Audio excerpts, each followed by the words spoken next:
Philip, chasing, buying and selling classic cars, also restoring them. So as you can see, I have a valve in my hands now. Now we're first going to clean it up before I make it fit in. Okay, follow me.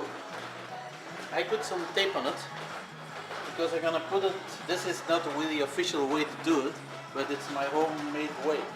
So I put some tape on it, so if I put it in here, as you see, sometimes it works good. Okay, the other way around. Yep, I put it in here. And so you see the tape is keeping away from hurting it. We put it on, then I'll start cleaning it. I put some sandpaper. You see it works right away. So I clean it up.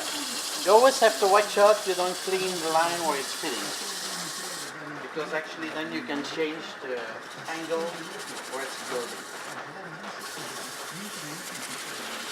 So it means if the line is keep going without any interruption, then you know the valve is ready to go back in.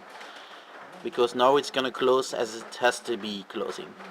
As you see here, it's a much difference. Now we're gonna just clean it up again and then I'm gonna show you.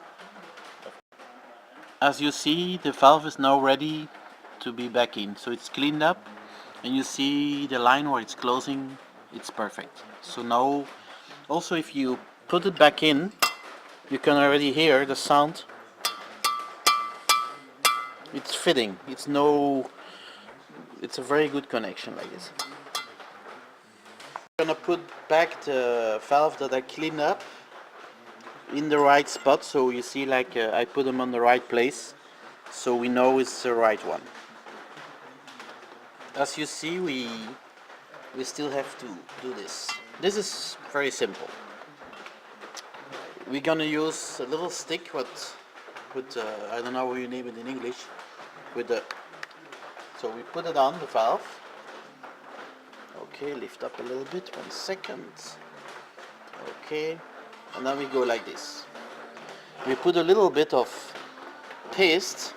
This is a special paste for valves. We put it a little bit here on the corner where it has to fit. Like you hear, it's grinding. Now we're gonna do like this for a little while. So sometimes it takes 5 minutes and sometimes it takes a half an hour. So it depends what the condition is of the seats.